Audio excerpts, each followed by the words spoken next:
everybody? Welcome to this week's installment of the Focus TV. This is season 5, episode 24, with Octavia Wyatt, Cardell Dudley Jr., and Wilson Tarpe Jr. We got quite a bit to get through as always. We're in the midst of the first round of NBA playoffs. Some series have already hit game 2. We got 3 games tonight as we're recording this that are all starting game 2. Cardell's going to let you guys know who made his all tournament team for the Portsmouth Invitational. If you guys didn't get a chance to check the all around out, head over to our Roku channel. You guys are free to do that, where you checked in each and every day, so you guys get updated what's coming from the senior class of this year's NBA draft. Keith's back this week, going to talk some linebackers. We're down to single digit days between now and the start of the NFL draft.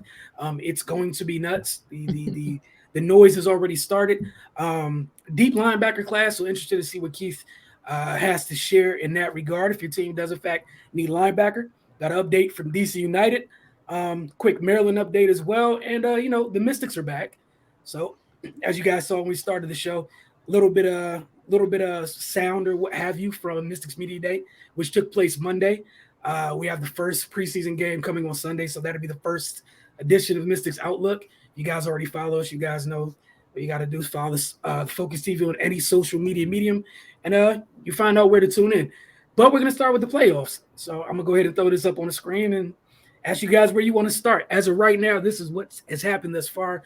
The first round, the Suns lead the Pelicans 1-0. Dallas is tied after huge performance from Jalen Brunson last night, 1-1. Golden State's up 2-0 on Denver. Minnesota leads Memphis 1-0. They play tonight. Miami's literally playing right now in Atlanta. They're trying to go up 2-0. Philly took a 2-0 lead last night over Toronto. Milwaukee leads Chicago 1-0. And Boston leads Brooklyn 1-0 in what was a great game. Fun finish. Looks to be a fun series. Just want to get you guys' take on the first round this far. Whether it's what stood out to you guys or which series have you guys found the most intriguing thus far. Octavia, we'll start with you. So, excuse me. So, I mean, the one you just mentioned, of course, Boston and Brooklyn. I knew that was going to be a tough series because Brooklyn is not a true 7 seed. With the injuries they sustained, and then, of course, with the whole James Harden situation, and now whatever they're doing with Ben Simmons at this point, I knew it was going to be a great season, a great series. I just want to watch it all day long. Like literally, when I saw the schedule come out, I was like, "Dang, it's not till Sunday, it's Friday. I wish the game was on now." And then they don't play again until tomorrow, so it's like a big time difference between it. But all in all, it was a really great series. I mean, it's weird to see Kevin Durant struggle as much as he did in the first game. They were bodying him, pushing him off his spot. He was very physical with them. I would still say some of it was probably his own, lapse of judgments on things. He had a lot of turnovers that he's not used to having. Kyrie just did Kyrie things, 39 points. I mean, the people that keep heckling him throughout the game, I wish they would just stop because obviously it's not doing anything but making it worse at this point. But not surprised. On the other side, Jason Tatum, the play at the end of the game was just nuts. I just remember sitting there like, timeout. Wait, no, don't do that. Okay, they scored. It was just kind of wild at the same time. But they had the poise in order to do it. It's crazy to see a turnaround for them from, the beginning of 2022 to now, as well as they've been playing. Their defense has been stifling, and even doing all of this without Robert Williams, which is very tough for them. Hopefully they get him back. I thought that was probably the tipping point for anybody picking a side in this playoff series. If Robert Williams can get back, like I'm leaning more towards Boston, but I still think Boston can pull it out. But Kyrie and KD have to be like on every single night, and I want to see if that's able to happen. We know Kyrie's legs aren't as tired as KD's, and maybe KD's isn't as much as well. During the injury that he had this season as well. But I'm just really interested to see how that goes on. I'm also really interested in the Memphis and Minnesota series. 2 scrappy, just going at it teams. And I'm sure a lot of people just thought Memphis was going to probably roll over Minnesota. I don't know why they would think that. Cat's been playing crazy. Anthony Edwards, his debut in the playoffs was nuts. He was hitting hitting it from everywhere. Pat Beverly, being as annoying as he is on both sides of the ball, it's still happening. And it was kind of weird seeing Memphis a little bit off. We're so used to them playing so well. And I don't know if maybe Minnesota carried over from the playing game, all that energy and excitement they had from beating the Clippers may have propelled them a little bit more. So I'm more interested to see that game happen tonight at 8:30. Both teams had some more time off and kind of really can settle into the series. Um, I think the Philly Toronto series is over, unfortunately. Too many injuries. And Joel is being Joel. And I mean, Tyrese Maxey is going crazy. And Tobias Harris, if he can keep up the play that he's played with as well. Danny Green is on and off. To see him dunk was kind of weird. I haven't seen that in a long time from Danny Green. I had to stop and think that he's really a 3-time champion. I had to really like stop and think about it because I haven't talked about Danny Green in forever. Um, Dallas without Luca, to tie up the series, Jalen Brunson, I mean, he scored like the first 15 points last night. And Utah is struggling. Rudy Gobert is struggling to find his place defensively in this game, in this series. He's staying inside, but they had I think they said 17 open 3-pointers because nobody could get to their man. So it's going to be an interesting series with that. I mean, as bad as it may sound, Utah did um, do what they needed to do. So this series is tied. That'll be a good one. I honestly think Miami and Atlanta I thought it was going to be a lot closer than it was. It seems like it's a lot closer now, 36-35. Trae Young just had a really uncharacteristic game. Never seen him struggle that bad. I think this seems like 1 for 8 and 0 for 7 from behind the 3-point line, which is unimaginable. So I'm sure he's probably more focusing on this game. And then without having Clint Capella, but they got John Collins back in the starting lineup tonight, should help them. Phoenix and New Orleans. New Orleans fights hard. I really like CJ McCollum. I was sad when he was traded. But he's definitely helped them. And Brandon Ingram was going right at them in the first game of the series. So I was surprised that they hung in as well as they did, but then not surprised because, Jackson Hayes, Valanciunas, they're a big a big duo. So they only really got DeAndre Ayton, and then we're going to see what they're going to do with JaVale McGee. So interesting series as well. I still expect Phoenix to win. And then last but not least, Milwaukee and Chicago. It was a lot closer than I thought at the end. Milwaukee probably got away with a couple things. Giannis probably should have fouled out. I agree with that. But DeMar DeRozan has been, I hate to say, dragging Chicago all year, but he's been keeping them in a lot of games and keeping them where they making the playoffs. They had a lot of injuries this year as well, with Lonzo going down and then Caruso being down for portions of the year as well. I'm interested to see if they're able to bounce back because it was a lot closer at the end than I expected it to be. But all in all, the first round is crazy, and I just love that basketball's on every night. Definitely not a bad thing in that regard. Cardell, your thoughts on the first round thus far? What stood out to you? Or anything that comes to mind? Yeah. I mean, Phoenix. I mean, for me, I expect that to be a sweep. They locked in. They trying to get back to the finals. You know, it was a nice honeymoon phase for CJ coming over. Pushing him, but that ain't gonna happen with Chris Paul. You know what I mean, and all that. They're gonna be on him and Ingram, and there's somebody else to beat him, which I don't think nobody can. So. As long as Phoenix locked in, they're gonna handle business there. Dallas and Utah, Utah, they're ready to make big changes. They've been up and down all year. You know, everybody talking about Brunson, but for me, Max Kleber was the big performance. Jalen Brunson's he's capable. He's just playing behind Luka. But Kleber going 8 for 11 from three. I mean, that was huge. You just don't expect him to be that efficient, knock down those type of shots. And yeah, he kept Gobert out the paint. You know what I mean? It's pick and roll and he popping out. That's not Gobert's defensive strength. You know what I mean? And his strength is protecting the paint, protecting the basket, whatnot. Only thing is Dallas, they let him up from there. So, they got the win, man. Donovan Mitchell, I know, 34, but that 13 to 30, that hurt 3 of 10. He got to get back more, attack more, get back more in the mid range. And Mike Conley got to wake up. You can't go 0 for. No, you just can't go over on the playoffs, man. It's just it ain't gonna it's not gonna go good for you, man. You know what I mean? So, I just think the dynamic of that team is changing. You know what I mean? I think sometimes it's not about personnel, front office, who's at fault, who's not.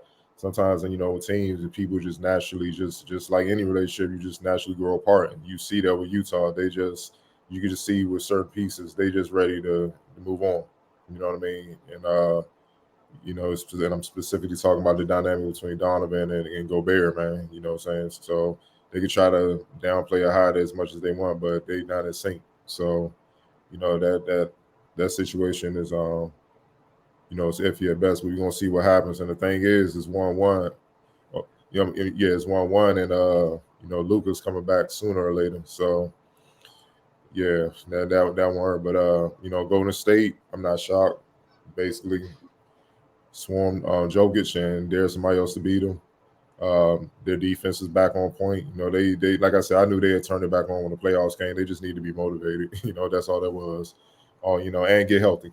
That's the big thing. Get healthy, and they're playing lights out. They're not giving this lineup, the new death lineup, enough credit. They go small, had Draymond, Wiggins, Poole, Clay, and Steph out there, but that's what that is, man. And Draymond's doing an excellent job on Jokic and Spurs. What I mean? He's making it work.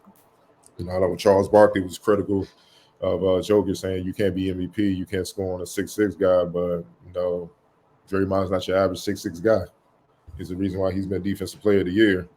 You know what I'm saying? It sounds good in theory, but you gotta understand who you're dealing with as well.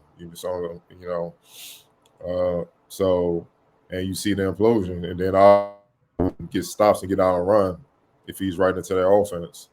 And you basically got what you had a few years ago when they were winning championships. It's just that different people have taken over the roles.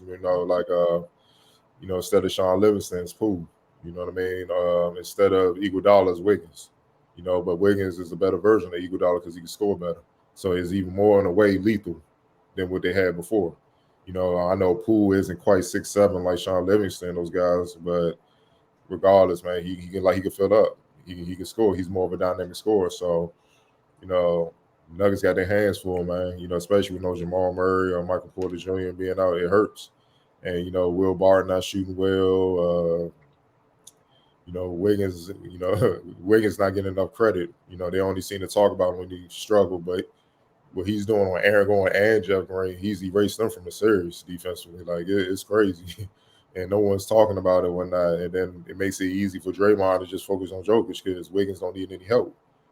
So and Monte Morris and all them, they more worried about trying to keep the Splash Brothers at bay. They can't even get their offense going. So it's just a tough matchup, man. We're gonna see what happens when they go to Denver.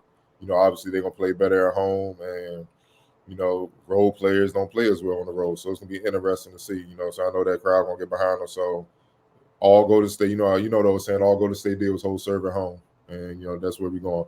Memphis is Minnesota. That's the one series in the first round that really got my attention, because that's a bad matchup for Memphis. That's a bad matchup because they have no answer for Towns. They allow you Jaren Jackson, all that defensive player of the year. It's all you got destroyed. You know what I'm saying? And they not scared. They got dudes that can match up with Memphis, man. You know what I'm saying? But just in different ways. So like Ja, you might take Ja over D'Angelo Russell, but that's not a cakewalk. Ja's gonna have to play. You see what I'm saying? Then you go to the two. Who dealing with Anthony Edwards? If he on his game. All right. So that's what I'm saying. Jaren Jackson, you cool. He's talented, but he's not Karl Towns. You see what I'm saying? Then you got Pat Bev out there just keeping them, gassing them up. You got Malik Beasley coming off the bench, torching them and all that. Like it's McDaniels and all those guys. They got athletic young wings, just like Memphis do, that swarm and fly around the court and get stops as well. And they like to get out and run, man. And look, it's gonna be tough. You know what I'm saying? And the spotlight is on Memphis because they've been doing the most talking in the league this year. They've been doing the most talking, but it's like that's young boy energy. It's like chill. You like a lot comes with that when the playoffs come because ain't no excuses. All that is erased. But Minnesota not backing down, man. I love the fact that they're challenging them. So if you for real like how they say they are, you should respond because you don't want to go back to Minnesota down 2-0. That's just, that's not obviously the ideal situation. And moving over to Miami, I expect Miami to handle business with Atlanta, especially with Capella out. Trey may go off, but I know they being physical with him. They focusing in on him. They're, bumping on him, and they really don't think anyone else can really cause enough damage. I know, Marjanovic can go off, Horter, those guys. I know Collins is back. He may be able to, put some numbers up or whatnot, but can they consistently do it to the point where they beat Miami? If Miami's Miami, they got they up and down too, man, sometimes, man. And, they're a weird team as well, but can they do that without Capella? I don't know, because Capella is such a big part of what they do, especially with Trey, because he's such a lob threat. It's hard to, when you're in no man's land, it's hard to, should I plug Trey or should I stay with Capella? And by that time, it's too late because Trey got range and floaters for stuff like that for days. So, that's how you make you pay. So, it's interesting to see how they, keep adapting one another. Philly, Toronto, like I said, with the injuries, Scotty Barnes, Gary Trent out, they already didn't have an answer for Embiid. So without Barnes, especially, and Gary Trent, I don't think people understand how big Gary Trent is. He's a big boy. So he can get away guarding some of those forwards and stuff like Tobias and, when they go to the bench and when he go down there to swarm Embiid or those guys, Embiid can't just bump him out the way. That's a strong dude as well as Barnes. You know what I'm saying? Big, long guys, they could bother him. And that's why Embiid didn't have quite the night he did last game in game 1. And Maxey and Tobias Harris saved them. But, without those two, they really don't have a chance, man. Because Embiid just too dominant. He's just going to go to work. So, but we'll see what happens. Hopefully Barnes and those guys can get healthy and get back and see what happens. Milwaukee and Chicago, I expect Chicago to put up a fight, but, they defend the champs for a reason. They, Giannis, I expect him to eat. And they beat them with Chris Middleton and Drew fairly struggling in game 1. So, I expect that to continue. And, yeah, Boston and Brooklyn, that's a fun series, what I'm saying, just because of the firepower, whatnot. But, look, KD struggles, he human. But I'm giving credit to, Jason Tatum and Jaylen Brown, the defense they played on him. He can't always get praise for, when he's torching cats. And then when he has an off game, that's just him. Nah, it's the defense they was playing. Like, Tatum blocked his shot. Like, Tatum was right there with him, man. Like, they about the same size. So it's not an easy win. And Tatum bulked up where probably stronger than KD. So KD don't even have that advantage right now. And Jaylen Brown is a bull. He's not as tall or long as KD, but he's bull. He's about 230, 6'7", 230 or whatnot. So, but look, fans that never played the game may not understand it, but when you're constantly getting hit, ain't no pads on you. It wears you down as the game goes. And that's why, and then, KD, he's human. He feel when I got to get going. One thing about Brooklyn, and everyone knows, those two brothers got to score or they have no chance. Mm-hmm. So the more they miss shots, the more the pressure mounts and stuff like that. So he got a ball for them. Now on the other side, Boston barely won. You see what I'm saying? So with KD being off, so I know the Nets took that in like, cool. We on the road, we lost by 1. KD struggled. It is what it is. But Boston was like, well, we made some mistakes. And one thing I noticed was Al Horford and those guys got going. You see what I'm saying? Along with Tatum and Jaylen Brown. So that's something they got to watch, man. I don't think the Celtics bench did too much. You know what I'm saying? But their starters showed up. So if their bench can get back into it and everything, that's an X factor that can help them propel as the series go along. Because like I said, Brooklyn, their defense has been suspect all year. They gave it up when they let Jared Allen go. And I like Claxton, but he's just too light. You know what I mean? He's too light, man. It is what it is. Plus, Boston's motivated, from what Bruce Brown was talking. They're motivated. They're locked in. And that's why KD was like, I wish he hadn't said that. You know what I'm saying? Because KD, one thing I love about KD, he respects the game. He don't really go out here and try to disrespect opponents or the game like that. And he understands, like, dude, you talking trash, then me and Kyrie going to have to clean up. Nah, dog. Like, nah, talk trash. Your responsibility that you gotta handle. I ain't got nothing to say on that. That's on you. But you piss these dudes off. Al Horford looking like Al Horford, years ago. Hell, when he was in Boston, you know what I'm saying? Like when he was your younger version. And now we got to cut aside. We got to put up 30 plus on the number one defensive team in the league. Yeah, I know Robert Williams not there, but he wasn't there by himself, guarding all 5 players. With that being said, with an assistant coach, they know everything we trying to do. So it's just better just sometimes to just let your play do the talking, man. Especially when you ain't the guy that's going to have to carry the load. It just, And they ain't need to show up. yeah, you guys chill, man. But I'm loving the playoffs this year, man, because you don't quite know. You may have your favorites like Phoenix out west. You know, you got the Bucks, and you got guys and teams you may favor, but no one really knows for sure who's going to be holding up that trophy at the end of the year. And this is probably, as far as parity, the closest thing we had to what we was watching year and year growing up. You know what I'm saying? Like even when the Bulls and the Rockets and those guys, Lakers and all them were favorites and stuff like that, they still had to deal with some dogs along the way to get there. Like the Lakers had to deal with San Antonio, Sacramento. The Bulls had to get through New York and Indiana and all those teams and stuff like that. It was tough. It wasn't just like, damn, who gonna play LeBron in the finals? Yeah. Who gonna play Steph Curry and those guys in the finals? So, it's good, man. But we're gonna see what happens as the playoffs continue. Yeah, just to put a bow in it, as you guys mentioned, yeah, it's fun. It's just pure fun. Like Octavia said, basketball's on every night. Look forward to every game. I'm here flipping through different screens, trying to make sure I don't miss anything. It's impossible to watch all 3 games at once and not miss anything. The only thing I technology. hate. Look, man, it's technology. There's games you can rewatch games, recatch things, without the commercials and whatnot. But it's definitely always worth watching. And like you said, Cardell, yeah, you might have an idea, but the fun thing this year is decided between them lines in 48-minute segments. So, that's the most important part. And it looks like to be if this is the first round, it's gonna be a fun postseason. It's gonna be a very fun postseason. Question. Yeah. Let's say the Hawks knock out the Miami Heat. Should they blow that team up? Should who blow who up? My bad. Should they blow the Heat up if the Hawks somehow knock them off in the first round? Because they ain't quite been the same since the bubble. That's how. The further we get away from that bubble, the further we kind of understand that bubble wasn't real. So I'll answer real quick and unequivocally. I got Bam, and I'm gonna figure out what I'm gonna do after that. Like, yeah, I have no objections, and we all know who's the top over there. Let them not get it done if they want to. Pat don't. Oh yeah, Pat. He ain't too patient. No way. No, Pat don't play. But like you said, that's another one of those bubble teams where things ain't quite the same outside of their controlled environment. So we'll see. I mean, I liked how we always used to say it was basically like an AAU tournament. Like y'all didn't go nowhere. You had to travel. You should have stayed on one spot the whole time. So it's definitely a lot different now. Yeah, because people underestimate that part. You didn't have to go anywhere. You shooting on the same gym. You getting comfortable. Yep, same court, same rims. It's different. Same process. Yep.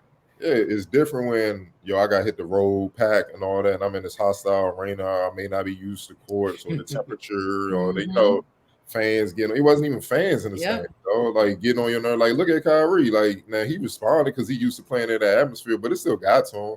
Because if it ain't bothered you, wouldn't he have acknowledged it? Right. You know what I'm saying? I'm not mad at it either way. It's just right. That element matters, and that shakes up players because these players are human. You feel what I'm saying? That's why it's like they say. Playoff series don't start till an away team went on the road. Yep. It's just it is what it is. So all you do is hold serve. Now if you keep going like that, obviously the home team with the home court gonna win. But nah, man, like right now, Dallas and Utah is interesting. You know what I'm saying? They the only one team in the damn thing. So we're gonna see how it goes, man. But I'm just some of these teams are looking iffy, and like even Memphis, don't let them mess around lose the night. Hey, what you been saying? What you been saying recently? Uncomfortable conversations. There's several organizations gonna have to have those conversations depending on how this postseason works out for some teams.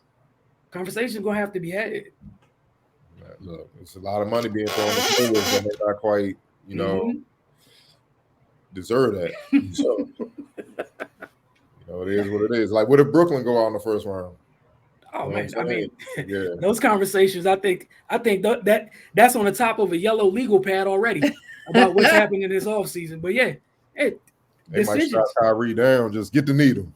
Man, Can't have this shit go down next year. I look, and that's the thing. Like so far, the only one that's locked in past this year, I think, is Kevin and Joe Harris.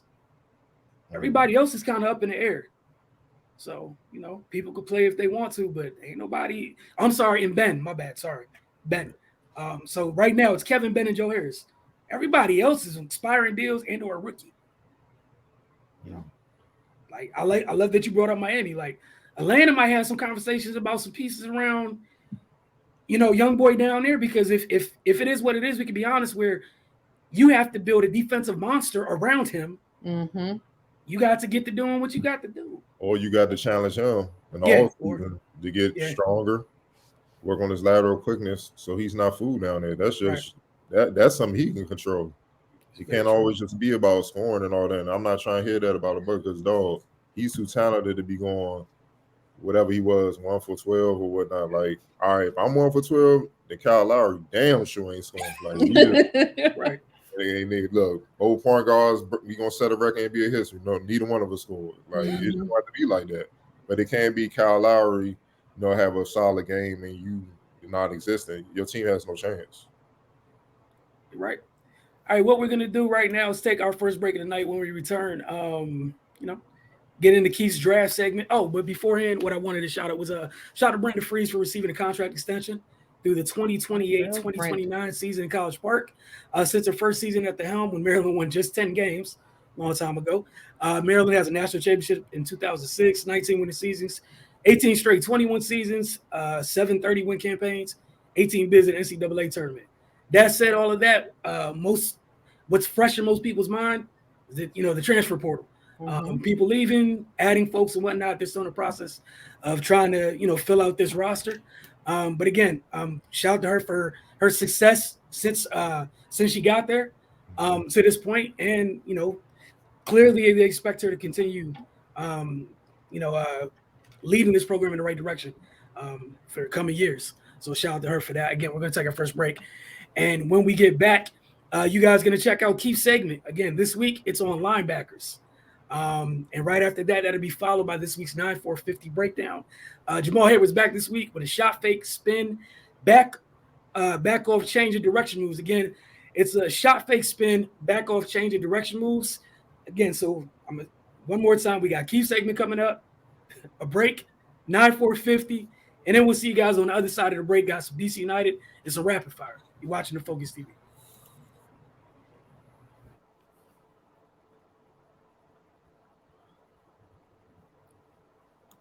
Welcome back to the Focus TV. I want to thank Keith. I want to thank Jamal Hayward for knocking out the 9-4-50 breakdown. And again, NFL draft is now, you know, we're like 9 days away. It got here fast. It looks like it's going to be crazy trade season with folks and how people value the top of the board, because it's one of those years. For DC United, quick update. They had a good start to a game on Saturday night. And then in a 10-minute stretch in the second half, everything went to you know what. You can fill in the blank however you so choose. Austin FC rallied from 2 down to beat DC United Saturday night at Audi Field. Ola Kamara scored in the 26th and the 40th minute in the first half to give DC United a 2-0 lead. However, in the 45th minute, right before the half, he received a yellow card. That was his second, because he received a first yellow card during a goal celebration. After his first goal, he took his jersey off, and the official gave him a yellow card. So since he got a yellow card for taking down Sebastian Drusi in like the 45th minute, he was ejected. I mean, DC United had to go the whole second half, one man down. Austin FC was not able to take advantage of that for most of the second half. However, in the 80th minute, they had a heck of a stretch. That last 10 minutes of the game. It's starting with Danny Hosen came in the game. He scored on a corner kick. Driussi provided an equalizer 5 minutes later. So in a 10-minute span, in a 5-minute span, it's 2-2 from the 80th minute. 5 minutes later, Gabelson would deliver the game-winning goal in the 90th minute. The visitors would hang on in stoppage time. And because of all the stoppages throughout the game, stoppage time was 10 minutes, and DC United still wasn't able to generate an equalizer. So they fell 3-2, and that losing streak continues. Currently, at this moment, they are playing in the third round of the Lamar Hunt U.S. Open Cup. It's currently 0-0. They are playing Flower City at the moment. It's going into the 60th minute. This weekend, however, as far as league play goes, they'll host New England Saturday night at Audi Field. One of the silver linings, we talked about Taxi Fountas. He did make his debut in Saturday's game. And the one thing I could say from the first moment he came in, his first touch of the ball, yeah, they got what they paid for. He's talented. I'm interested to see him grow because they need what he brings to the table. The fun thing about him, Cardell, and I'm sure you appreciate it. Despite him being 5'7", he has no issue with contact or going to get the ball. Where you got other forwards on the team where you're kind of like, hey man, you're 6'1", 6'2". How about you go? How about you go fight for that? Not only was he going to fight for it, he was winning some of them. So again, we'll see what happens as time goes on because I expect some changes to be made up front. We will see what happens in the weeks to come, especially if things continue to trend downward. The other positive, 17-year-old Jackson Hopkins, DC United in their homegrown program. I think they got another one. At 17 years old, he didn't look out of place. He looked like he belonged out there. And even at 17, physically, he was fine dealing with grown men. He had like maybe one or two moments where a grown man had grown man strength. Outside of that, he bodied a couple folks. He made some good passes, and he was confident. He ripped like a 25-yard shot just to let the keeper know, like, yeah, I'm here, and I'll let it go. Interested to see how that goes. But they're going through some things. We're gonna see how things come out on the other side of it. But Cardell, we got some time for some rapid fire. What you got for us? Yeah, definitely got a few things cooking up. We'll stay in the NBA for now.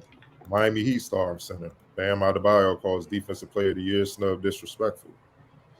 He said, "I'm just really stunned that Eric Spoelstra, the Heat head coach, said I'm just really stunned that Bam is not a finalist. I don't know what people are watching. He's played in enough games, so I don't want that as an excuse either." Adebayo played in 56 games for the Heat, who boasted the fourth best defensive rating in the league. He was edged by Marcus Smart of the Boston Celtics, who played 71 games for the number one rated defense, and Mikal Bridges of the Suns, who played 82 games for the number three rated defense, and Rudy Gobert of the Utah Jazz, who played 66 games for the number 10 rated defense. The Heat do everything. Big Man believes the voting was skewed not by overall availability, but how many times the top candidates' games garnered the national spotlight.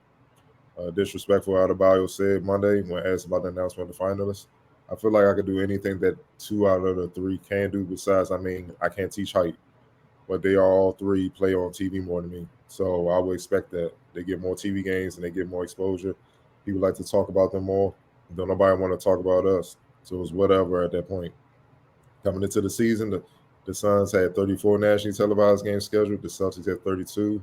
The Jazz had 26, and the Heat had 22. I feel like that's why a lot of dudes do get a lot of awards, in my opinion. Adebayo continued. They're always on TV getting to showcase their talent and just so happen to have good games. Just what are your thoughts on, Bam and the Heat feeling like he was snubbed? Let's start with you, Anthony. I just feel like it's been a lot of crying this season. I feel like last week we was talking about Joel talking about something. If I don't win, I don't know what else I'm supposed to do. They don't like me. I feel like this is part two. In my opinion, like, yeah, you're supposed to feel upset if you don't make the finalists and you don't win an award. I get all of that, but the excuse of saying they play on national TV more than me, I think is a cop out. Because if you're doing what you're supposed to do, regardless if you're on national TV or not, like the people that get paid to watch these games and analyze these games, they're going to be talking about you. Like to me, that's just a whack excuse to just find something. Just say that they had a better season than me, or somebody thought that they had a better season than me, because it is off of ratings and analytics or whatever you want to call it, but it's still that person who votes personal opinion about how these players affected the game. So I just think it's just, I'm not surprised, because as a human you get upset when you don't win awards, but I just think it's just sad to just make up these reasons as why, and then it's just kind of whack to then kind of downplay the other people who won the award, especially a guard not winning this award since 1996. Like now you're trying to put a damper on something as special as that, in my opinion. But I mean, I feel like Bam feels like he wins it every year, so I'm not surprised. Wilson. Yeah, I'm with Octavia. I just don't want to hear it, man. We live in a social media era. Like your team can push your clips and everything else. I just don't really have time for it at this moment. You are a good defender, however, to get that award, like you just it's one of those things. Like I do appreciate that you are a willing and good defender. However, um, I'm not about to sit here and pretend that if say Draymond played more games than he played this year, I'm picking Draymond before I think about you. That's not a knock on you. That's just where I'm at. And Marcus Smart played pretty much the entire year. He's very deserving of the award that he got. And again, like the other thing is, we hear players. We all watch different games. Broadcasters talk about players that aren't involved in games all the time, all throughout the season. But again, like Octavia said, I just want y'all to hoop, man. Like if you get what you get, and it's cool. And if it's something so bad that like the whole world knows you snubbed, it'll also be addressed. But Exactly. I'm good. Like if Tyler Hero doesn't win Sixth Man of the Year, then everybody's probably going to say something. Yeah, but his play dictated that. That's why I'm with y'all. I'm just old school. I don't really like crying about stuff. You just let your play dictate those things, man. You know what I'm saying? And to say that are not really talked about.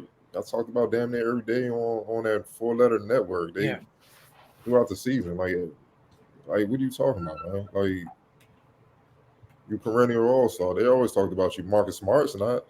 Hell, I voted. My vote was for Mikal Bridges. Like I felt like he got snubbed out, if anybody, because he literally the best team in the league. He literally has to guard the Kevin Durant's, the Kyries, the Jason Tatum's, Luka, whoever is the perimeter dog on the other team. That's his assignment. Case closed. And they always get the other team's best.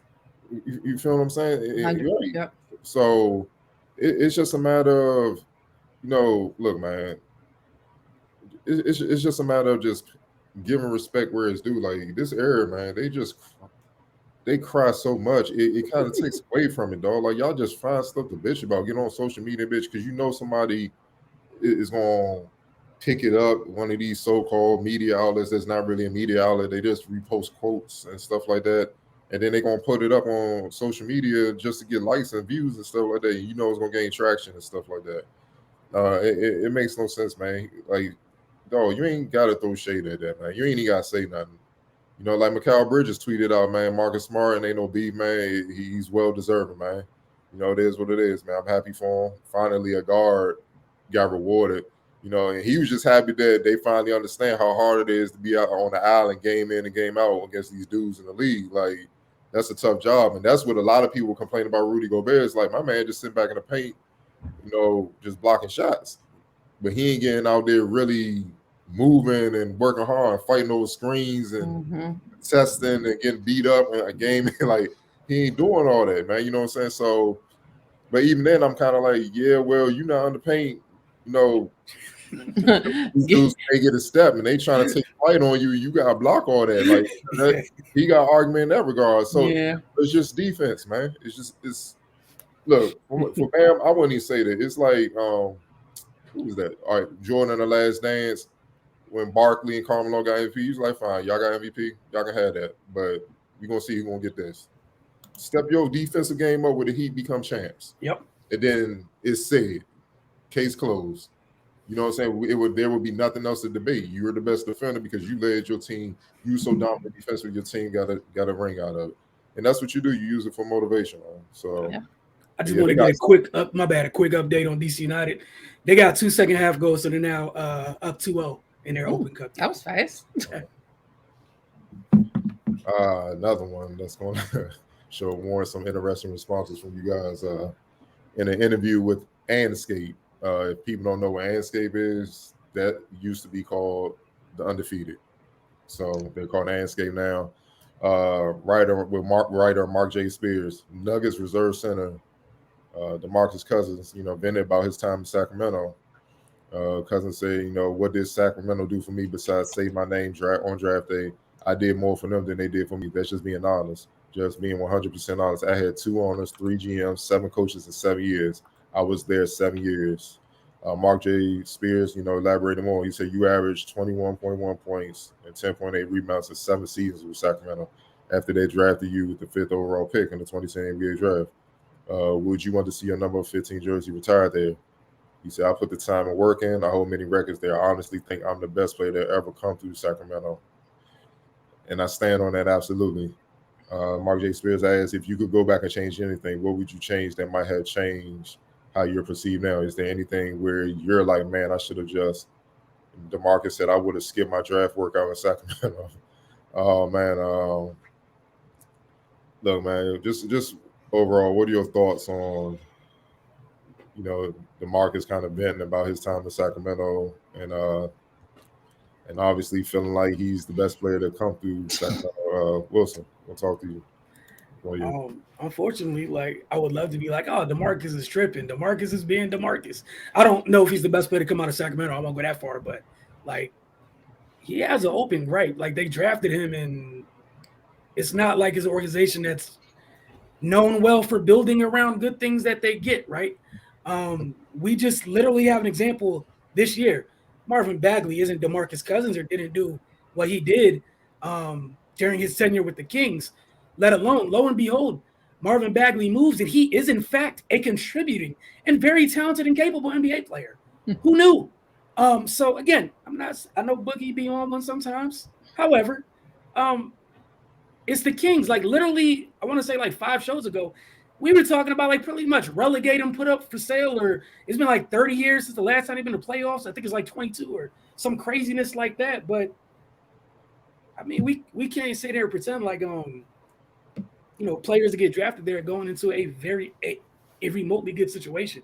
But I mean, I'm not going to tell Boogie what he can and can't speak on when it's one thing if he was in Sacramento and he was dogging it and wasn't playing or anything else. Like he was hooping there, and you wish they could have did a little bit better to support him in that during his tenure there.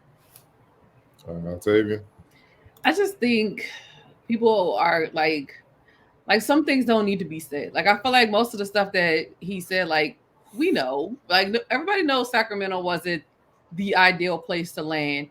But I always just think it's disrespectful to say like they did nothing for me. They just said my name. But I mean, they drafted you. They made you an NBA player. They paid you. I mean, granted, you didn't have a great experience there as far as playing basketball, maybe and winning basketball games. That's one thing, completely understandable. But to say they did nothing for you, I just think is kind of rude. But again, like Wilson said, it's DeMarcus Cousins. Why are we surprised? And then I just think about somebody who's like in the situation that he's in now. Granted, he is signed through the rest of this year. In the last couple of years, he's bounced from team to team to team to team, whether it be for injuries or attitude issues, most of it being injuries, of course. And he's continuously gotten additional chances. So I just feel like stop putting yourself out there in a negative light when it comes to situations like that, because I mean, I'm just going to guess you might. I mean, I'll be surprised if he ends up in Denver next year on a long-term deal or whatever they're going to do. So, I mean, still remember that there's other situations out there that you could possibly go into, but nobody wants to continuously hear you talking all this craziness about all the other places that you've been.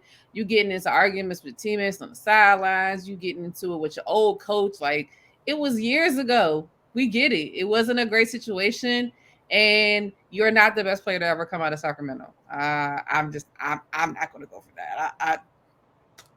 I can't. You're one of their greatest players. I can give you that. But the greatest, no, you haven't done enough to me in that situation to warrant that type of attention. Yeah, as far as the greatest Sacramento team, bro, when the team is one game from the finals, not just one game from the finals against Prime, Shaq, and Kobe.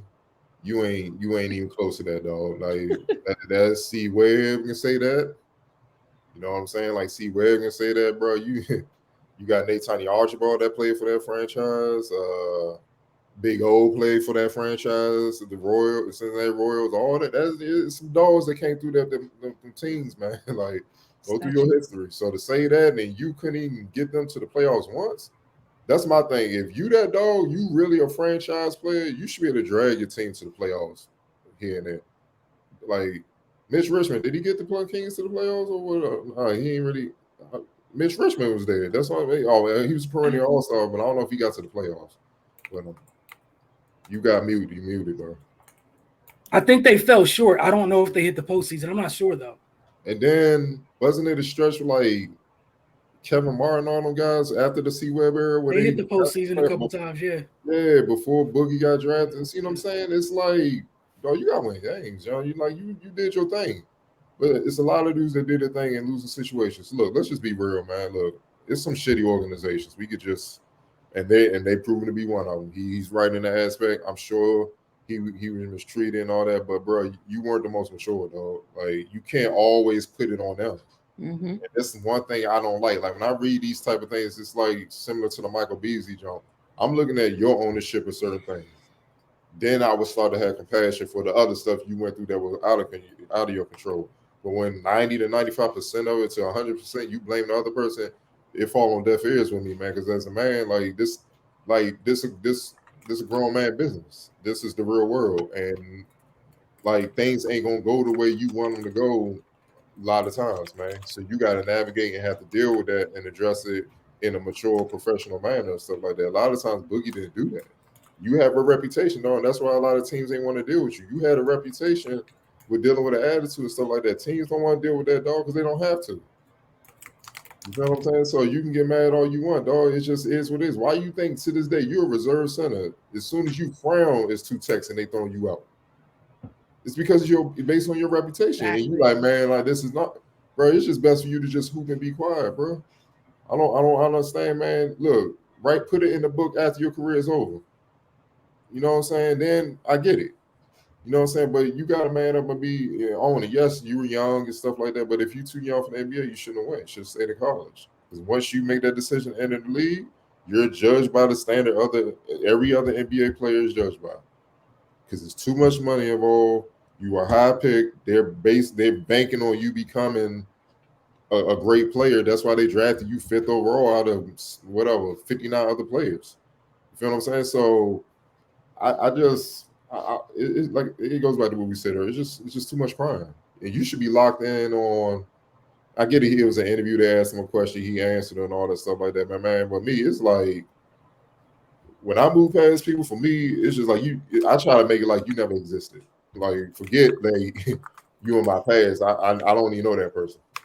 Like that's how you should treat these teams. I'm focused on the Nuggets business, dealing with these Warriors, and that's all that matters, man. But yeah, dog. Like I just he gotta let that go. You know, he gotta let it go. And no, you're not the greatest king ever, though. You gotta win games, bro. You gotta at least get to the playoffs. Mitch Richmond went to the playoffs one time with the Kings. All right, thank you. Yep. I had to look it up. It was bothering me. It was really bothering me. That's my point. In 7 years, they only went once, but he went. And he had Isaiah Thomas and Tyreek Evans young at one point. So you had a talent there at least. I know the West was ridiculous, but you AFC, bro. So you can't call yourself the best, man. It's a lot of dudes putting up numbers on trash teams. Hell, man, Houston, Jalen Green, them young boys down in Houston, they put up numbers.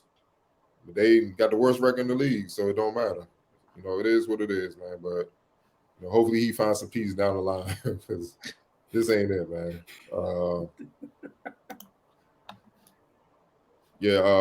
Moving on to the NFL side of things, Los Angeles Rams star wide receiver Cooper Kupp said Tuesday that he's not looking to reset a wide receiver market that has already exploded this offseason. Kupp, who is coming off a season in which he was named Super Bowl MVP and Offensive Player of the Year, signed through 2023 with salaries of $14.5 million in 2022 and $14.2 million next season. The Rams have expressed that they'd like to sign him to an extension. But the receiver contract market has exploded this offseason, as what do you know? Las Vegas Raiders, Devontae Adams, making $28.5 million per season. Tyreek Hill with the Dolphins, $30 million per season. Each signing record-setting deals 1 week apart from each other. Buffalo Bills, Stephon Diggs, Jacksonville Jaguars, Christian Kirk, Los Angeles Chargers, Mike Williams, and Tampa Bay Buccaneers, Chris Godwin, also signed lucrative contracts. Kupp 28 says he's excited to see the contract signed by other wide receivers this offseason because the market at the receiver position has been stale. But when asked if he wants to top those deals, Kupp said that's not important to him. I don't think that's really kind of the approach that I take. He said, I definitely think there's a place you want to be. It's a place that you feel like is fair, a place for me and for this organization. I'm not trying to beat anybody. I'm not trying to compare myself to anyone else. It's more about being in a place that's just right for both sides. Rams coach Sean McVay said Tuesday that there has been good dialogue with both Cup and star defensive tackle Aaron Donald regarding new contracts, and said getting deals done with both are still at the forefront of our thoughts. Octavia, it's on you. I mean, well, is he not the Tom Brady of wide receivers? That's what I got from that. He's the Tom Brady of wide receivers, and he's gonna just take what he, gonna take the minimum, so that way he can keep everybody around him really, really good, so he can continue to win championships. That's what I got from that. But then also, like, I don't know why, like, pay me what I'm worth. Like, give me my money, give me my bread, all of these great things I did. But at the same time, like, I just feel like that's his personality. Just gauging, like, granted, I don't know him, but I just feel like that's his personality. Like, I feel like he was always like the kid that was just trying to play football. Like, he don't really care about nothing else. Like, I'm sure his wife probably is like, need you to get as much as you can get, because you forgot about the time when I was working while you was playing football to support both of us. So she probably like, get all of the money. But I mean, it just sounds like he's doing Tom Brady type things. Like, he just wants to make it a affordable deal for both parties, so they can keep other talent around them, because as we know, they have a lot of talent around them out there, and I'm sure everybody wants to get paid. So I'm not really too surprised to hear this, but somebody should probably tell them, get what you can get from them, because we know they not, as soon as you tell them that they don't got to pay you a lot, they're like, shit, all right, cool. We know how that goes, so I guess we'll see. Yeah, me personally, NFL, I need all of that. I'm not no cut card. Nope, not with y'all. Nope. Wilson, it's on you. Hey, look, man, it sounds good, and I get you. That's the veteran PR statement to make, because Debo is catching hell right now. All right, that's great that you did it, because it makes sense. So you can negotiate quietly. But you want to know what's not going to happen? I bet you don't get signed before Debo, AJ, DK, or Terry McLaurin. All of y'all, you can add a fourth Spider-Man to the Spider-Man meme with the four of them pointing at each other, because that's all that is right now.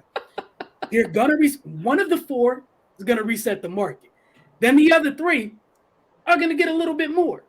So, Niner fans going crazy. I think Debo Brothers said something on social media. People are like, oh my God, look, man, I don't think y'all get it.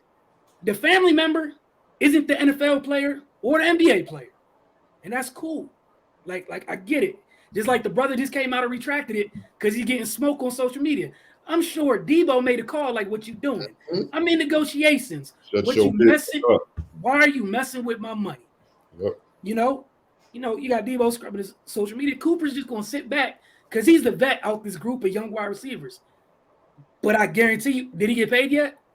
No. Yep. He's just sitting here, oh, yeah, I do the right thing. That man ain't signing for a penny less than whatever them little dudes get, because the numbers that he got, they're higher than the other group. And the other thing is, Cooper, he wasn't the thing. All these guys have in common. None of them were first round picks, so they're gonna blow this out the water. It's just a matter of who goes first. And I will happily remind everybody. I think if you guys saw Denzel Ward get his money, the corner from Cleveland, same agent as DK, Debo, and AJ Brown. It's also the same agent of Chris Godwin and Mike Williams. He's going to get his clients paid. He's busy right now. Okay? I was like, how many clients he got? Jesus. I don't know, but he's eating well. And people are leaving. Like, that's kind of a big nugget of this, and people are leaving out. If it's the same agent, this is going to go even slower, because the first domino to fall affects literally the rest of your clients. Yes. Chris Godwin got hurt. He couldn't demand a big bag, right? Mm-hmm. Cool. Mike Williams, we're going to keep it a buck. The 3 years, 60 you got, that's good for you. You're not as dynamic as this little group right here. There's nothing wrong with that. DK, the rest, like 3 of these dudes are metahumans. They're going to get paid. You think Cooper Kupp ain't sitting back like, yeah, I mean, they talented, but did you see the year I just had? Yeah. Did you see the run I just had? I mean, we had, as the Rams, Matt Stafford ain't doing none of that without me, right? Every time you turn on a Rams DVD, it was me, number 10, by myself, doing what I did? Was that me being mentioned with Jerry Rice? I think it was. You think he's really about to Tom Brady this as a receiver? In the bubble, like the receiver's been low-key underpaid for a little bit, right? And it happens in cycles in NFL. It's a passing league. Did y'all really think that corners and receivers, the money wasn't about to go up? Guess what happens next year? The cap goes up post-pandemic. It's gonna happen for the next 3 years. It's time to get the money. So all y'all can go crazy with all this. Cooper Kupp, I support you. That was a vet move. Your agent know what he's doing because y'all get to sit back because whatever happens after the smoke clears, hey, LA, I need double that. That's it. What's LA going to tell you? Nothing. They're going to pay you like they paid Jalen and Aaron and Matthew, and then figure out the rest of the roster. But y'all could believe that whole Tom Brady thing. He's taking less if you want to. Keep in mind, Cooper didn't get drafted high at all, folks. He got money. This is his first big boy deal, coming off a Super Bowl run, and a transcendent year. Like, you think he about to take less? No. Negatives, ghostwriter. What Cardell said? I need all that. He needs all that and throw 15 on top. What Charles Barkley always say? If I play today, they have to take me to the game in the spaceship. That's what Cooper Kupp need to be on. That's part of the deal. I need a spaceship, get around, get to the arena. Yeah, y'all can make it happen. Hey. I got call you. You can build a teleporter for me. Whatever you got to do, figure it out. But no, it's the NFL. The way they do players dirty. So I think Jalen Rose got the comment like contracts are made out of toilet paper because they could just rip it up whenever they want or shit on it and flush it like it was nothing. It wasn't even there to begin with. Nah, bro. And I want the majority of that guaranteed. Now, don't give me like 200 million and like 50 guaranteed. We ain't playing those games. More like 175 guaranteed, something like that. Like, you know what I'm saying? Because and Cooper Kupp ain't gotta do much. Oh, y'all not sure? Just turn on the TV and play the Super Bowl. Who's Stafford throwing it to? Just me. Nobody else. It wasn't nowhere else. It was just me. How many Super Bowls the Rams got before last year? Exactly. The fact you even had to do that. That's my point. I only know one when they were in St. Louis. That's it. That's my point. I mean, the LA Rams only got one, signed by Cooper Kupp. No, I'm hitting them hard, bro. And I'm like, honestly, I wouldn't even worry about what they're doing. Because I know the number I got in my head. Yeah. You know what I'm saying? And the other thing to keep in mind, like you brought up Devontae and Tyreek. And again, like with NFL contracts, what they started doing this year, they started throwing these extra void years on. So they're being even more dirty, so there's more flexibility. So right now, whatever number y'all saw, they are all 2 to 3 year deal. That's it. Like Tyreek, that big number it's like 2 years or 3 years, 52 mil. That's what's in his pocket. So again, if you're Cooper, I need at least 60, 65, 70, etc. Like that's why it was huge. Denzel Ward, he's 24 years old as a corner. They got Cleveland to get that man 70 guaranteed. So like J.C. Jackson, that was just in free agency, he got 31 million more than the highest free agent corner. But they do that across, like the NBA do that. Like they like, oh, he signed a 4 year deal, but it'd be like 2 team option years. So you really got 2 years where you stuck. Yep. You see what I'm saying? So you gotta know what's going on with the fine print. But like I said, Cooper Kupp, like, nah, man, because it only take one injury. Yep.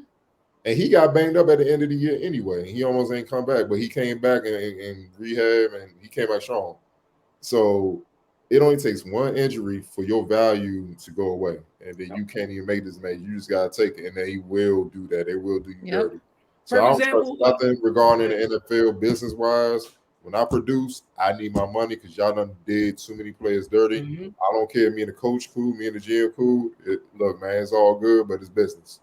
And y'all ain't gonna do, it's just business me. Y'all ain't gonna do me like that. So if y'all value me, it should be no problem. Here's the blank check. 175. I don't care about the team cap. Hey, look, the owner got it because he wouldn't be able to afford the team. He making bills. So 175, you know I'm coming to work. So if it's really love, it should take no time. Go ahead, sign your signature. We keep it moving. I'll be here tomorrow to work. You see me here fresh in the morning. Then if you like, we gotta think about it, say no more. I know what it is now. Hold out. I won't be at that. And that's what it's gonna be like. And it's watching, like I said, I'm sitting here watching people go crazy about stuff like, bro, like the one thing, and it's so hard to force your way out of things in the NFL, especially off your rookie contract. But yeah, I'm not showing up for anything else till I get paid. That's what I do know. So for Debo, AJ, Terry, man, Ain't got nothing to do with it. I know what nobody got in my head. yeah, Hey, good luck, fellas. Do your thing. It ain't got nothing to do with me and my business. Last yeah. question, more of a announcement.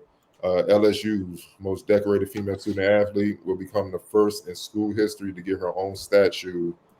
The school has announced. Women's basketball legend Simone Augustus' statue will stand outside the Pete Maravich Assembly Center and join the likeness of Pete Maravich, Bob Pettit, and Shaquille O'Neal as former Tiger greats honored in such a way. Officials said Monday. Augustus' number 33 jersey has hung from the rafters of the center since January 26, 2010, when she became the first LSU female student athlete to have her jersey retired. During her collegiate career, Augustus was one of the most lethal scorers in the history of women's basketball. She is one of only 5 Tigers to top the 2,000-point mark, finishing her career with 2,073 points, the second highest total in program history. In 391 regular season WNBA games, Augustus scored more than 6,000 points and ranks among the league's top 10 all-time scorers. A Simone Augustus statue would be fitting for a student athlete whose talents, accomplishments, and impact will forever stand the test of time. LSU athletic director Scott Woodward said in the news release, Simone came to LSU as one of the most heralded recruits in school history, and she left a legacy on our campus, our state, in the sport of basketball that will never fade. Y'all is on y'all. Just what are your thoughts on this honor for Simone Augustus, class of 02? Might have had leave. Well deserved, and it took him long enough. That's all I got to say. What Octavia said, more than well deserved. Yeah. Long time coming. And for some reason, folks, like even throughout her career, she has never got to do that she deserves. The whole way through. She's been amazing. She's been great and consistent from start to finish. The energy around her, however, is not matched her production. She's an all-timer, and the least they can do is give her a statue, and I'm happy that they're going to. She deserves all of that and more. She just never got the recognition she truly deserved. She didn't get it because she don't seek it, and she didn't go to UConn. Let's call it what it is. That's just what it is. Had she did what she did at UConn, hell, they might be calling her to go, voted her to go over to Raza, because as far as females, she about the closest thing I've seen to Jamal Crawford. Like her game, she was a female Jamal Crawford. That's maybe not her handles wasn't as cold, but she had enough moves to hurt you. You know what I'm saying? And then her ability to score the ball from all 3 levels was just 6 feet, 6'1". It was just stupid. I remember watching her in the McDonald's game. No matter of fact, I saw her in the AAU. My bad, AAU, John, because the girls would play across town where we would play, especially down there by Boo and all that before he built this facility.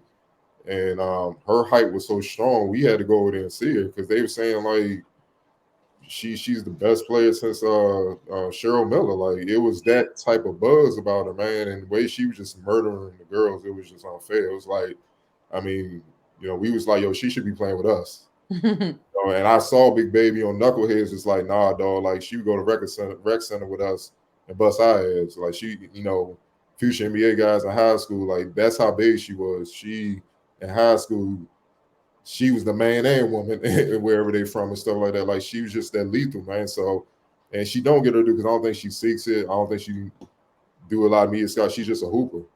And I know the Maya Moores and Lindsay Whalens, obviously being from Minnesota, they get the more, and Sylvia, they get more buzz because Sylvia's still doing it in Minnesota and all that, but they don't win for it without her.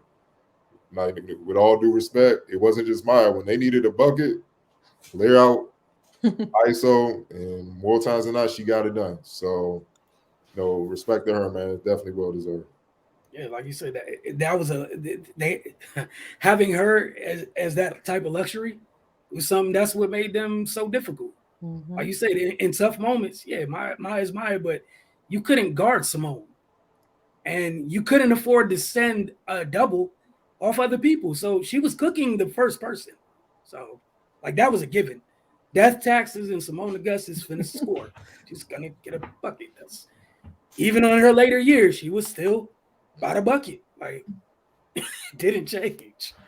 But we want to thank you guys for hanging out with us this week. We appreciate you all. We'll be back next week. Don't forget, you can watch the Focus TV weekly Wednesday mornings on our Roku channel. If you got a Roku television device, all you got to do in the search box, type in Focus TV. For those of you that watch on DCTV, if you're in the city, you guys just look on your local listings for DCTV. If you're outside the city, go to dctv.org. You can watch the stream there. Or also on their website, you can check the schedule to see when the show re-airs throughout the week. And a constant reminder, head over to thefocustv.com. Again, WNBA starts this week, so we'll see you guys very soon. And we got the morning shows on a regular basis at 9:30. Follow Focus TV social media for an idea when to see all that other stuff. And so then we'll see you guys next week. For Octavia Cardo and myself, y'all have a great week.